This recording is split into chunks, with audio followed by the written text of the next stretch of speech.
Olá, muito bom dia, cumprimento a todos, aqui é o pastor José Carlos Carvalho, da cidade de Santos, São Paulo, como eu sempre digo, um eterno aprendiz do Supremo Mestre.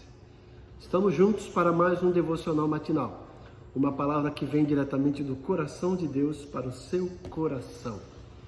E antes de iniciarmos esse devocional, eu convido você, desafio você, para que acesse o nosso canal do YouTube, vá lá e dê sua curtida. Assim que for assistir o devocional, dê sua curtida. Precisamos aí da sua curtida. Se desejar, faça um comentário, diga no que e como esse devocional tem abençoado a sua vida, como que a gente pode melhorar também. Quero também pedir para que você veja se é inscrito. Se não for, inscreva-se. Ative o sininho para receber as nossas notificações e compartilhe com seus amigos. Vamos fazer com que esse devocional alcance o maior número de pessoas possíveis. E eu conto com a sua parceria nesse projeto aí, para levar esse devocional para a maioria das pessoas, levando uma palavra de encorajamento, uma palavra de orientação, de reflexão, de consolo e refrigério da parte de Deus. Como eu sempre digo, que vem diretamente do coração de Deus para o seu coração. Nós temos ultimamente meditado na série Reflexões sobre Igreja.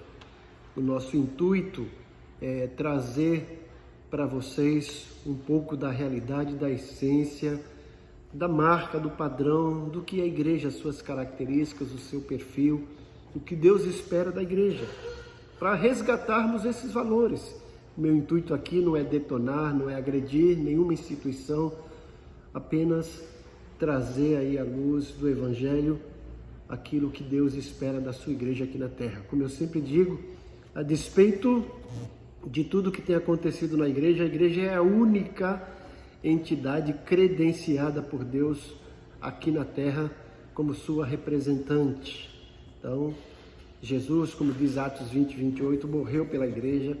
Nós temos que resgatar esses valores e viver a realidade da igreja.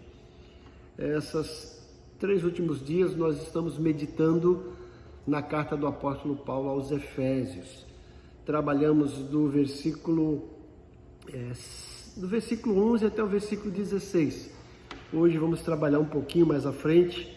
Vou usar aqui, na realidade, gostaria de trabalhar do versículo 17 até o versículo 36, até o 32. Entretanto, vou usar apenas os versículos 22, 23 e 24, certo? Então vamos lá, Efésios 4, versículos 22, 23 e 24, que diz o seguinte: quanto à antiga maneira de viver, vocês foram ensinados a despir-se do velho homem, que se corrompem por desejos enganosos, a serem renovados no modo de pensar e a revestir-se do novo homem, criado para ser semelhante a Deus em justiça e em santidade proveniente da verdade. Veja como é interessante esse capítulo 4 da Epístola aos Efésios. 32 versículos. Nos 16 primeiros, Paulo trata sobre unidade. E nos 16 últimos, ele trata sobre santidade.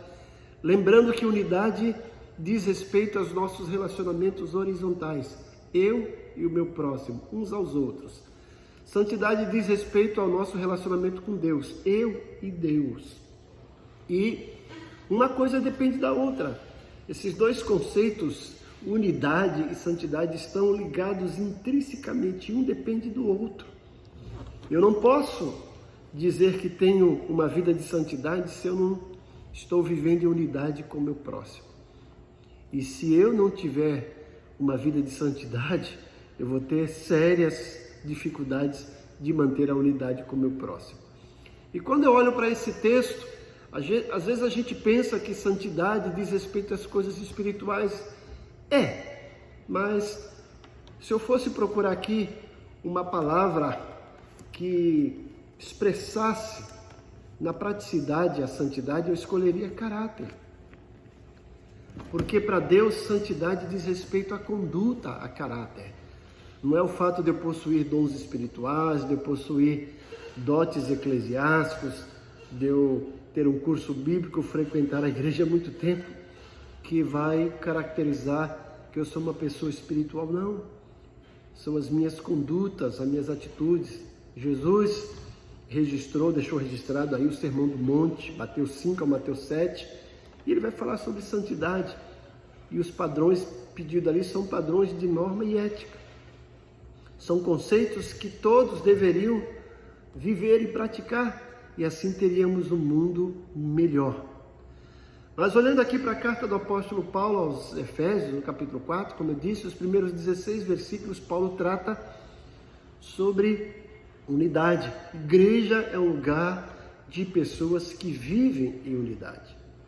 E os últimos 16 versículos, versículos 17 a 32, Paulo trata sobre santidade. Igreja é um lugar de pessoas que refletem santidade. É um lugar de pecadores que estão sendo trabalhados por Deus para serem santos e para expressar essa santidade nos seus relacionamentos uns com os outros e no seu relacionamento com Deus. E olhando aqui, nesses 16 versículos, mais uma vez, Paulo vai mostrar que esse conceito de santidade que é pedido por Deus e é ressaltado aqui por Paulo, consiste em abandonar algumas práticas errôneas que nós praticávamos e praticar aquilo que é correto, aquilo que foi estabelecido por Deus desde a criação do mundo. Ou seja, o que Paulo está propondo aqui como santidade para a igreja é uma desabituação e uma reabituação. Você vai ver que Paulo começa a falar sobre coisas que nós devemos abandonar, e ele mostra o porquê devemos abandonar, e imediatamente ele mostra o que devemos praticar. Veja, por exemplo, o versículo 25, ele diz, olha, portanto, cada um de vocês deve abandonar a mentira. Olha lá, um hábito prejudicial. Mas ele não para aí. E falar a verdade ao seu próximo. Ele vai dizer o porquê. Pois todos somos membros do mesmo corpo.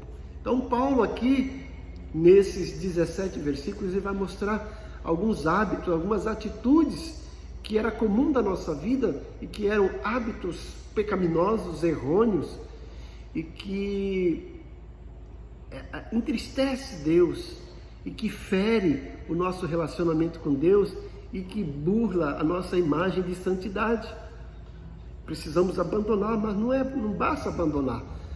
Precisamos praticar outros hábitos que são hábitos benéficos. Ou seja, a santidade, à luz desse texto, consiste em abandonar hábitos prejudiciais e adquirir ou readquirir atos benéficos. Mas aqui os versículos que eu li, o 22 até o 24, nós temos aqui essa fórmula que deveria servir para cada cidadão, não apenas se tratando de cristão, mas muito mais para o cristão que tem que refletir a imagem de Cristo, e se espera isso da igreja. O apóstolo Paulo, no versículo 21, no versículo 22, 23, 24, ele usa aqui 3 verbos que são importantes nesse processo de santidade, que é despojar, renovar e revestir. Então ele começa lá no versículo 22, quanto à antiga maneira de viver, vocês foram ensinados a despojar ou despir do velho homem, que se corrompe por desejos enganosos. E é o versículo 23, e a serem renovados no modo de pensar. E aí o versículo 24, a se revestir do novo homem. Então veja, Paulo vai mostrar que o processo de santificação e de mudança que deve ser expressado e praticado na igreja começa na mente, no versículo 23. Uma renovação do entendimento. Eu tenho que entender que aquilo que eu praticava era errado. E uma vez que eu entendo, que eu tenho consciência disso, eu preciso lutar para abandonar. Mas isso não é suficiente. Não basta eu entender que aquilo é errado, eu preciso abandonar. Eu preciso, nessa linha de consciência, de entendimento, começar a readquirir hábitos benéficos, que é se revestir. Então Paulo está usando aqui uma linguagem de se despir daquela forma de agir que era errônea, prejudicial, e se despir dessa forma errônea e se vestir de uma atitude correta, benéfica. É isso que é santidade. Então esse processo de santidade começa quando eu aplico essa fórmula na minha vida, que eu chamo fórmula de DRR. Despir ou despojar, renovar e revestir. Hoje não temos tempo de falar tudo, o tempo é curto, né?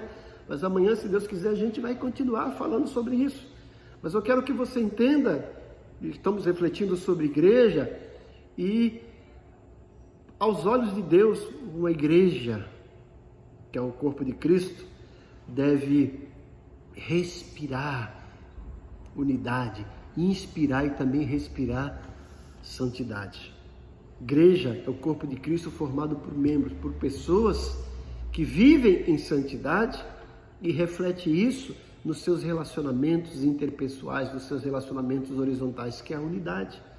E uma coisa depende da outra. E mais uma vez, santidade, à luz desse texto, à luz do Sermão do Monte, à luz da Bíblia, é refletida na nossa conduta, no nosso caráter, nos nossos atos. Santo aos olhos de Deus não é aquela pessoa que tem vários dons espirituais, que tem o conhecimento da Bíblia toda, que está lá na igreja, que é caracterizado como santarrão, benção, não.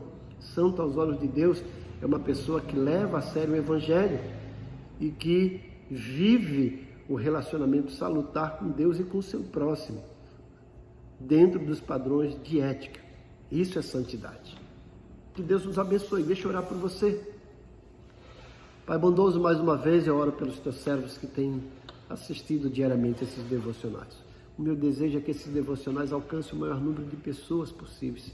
Eu peço que o Senhor abençoe esses teus servos, essas pessoas que têm assistido esse devocional. Que o Senhor já hoje traga a eles uma nova perspectiva do que é santidade, do que é unidade, do que é igreja. Que o Senhor os abençoe, que o Senhor entre com providência nas suas vidas, para que vivam uma vida mais salutar nesse mundo tão tenebroso, e que diante de tantas ofertas injuriosas, corruptas, não se deixem escravizar, não se vendam, mas que leve a sério o compromisso com a tua palavra. Supre cada uma das necessidades deles, ó Pai, eu te peço em nome de Jesus. Amém. Que Deus te abençoe grandemente. Espero que você tenha gostado desse devocional, né? Mais uma vez, passe para os outros. Tenha um dia agradável, um dia prazeroso, contando com as bênçãos do nosso eterno Pai. Amém.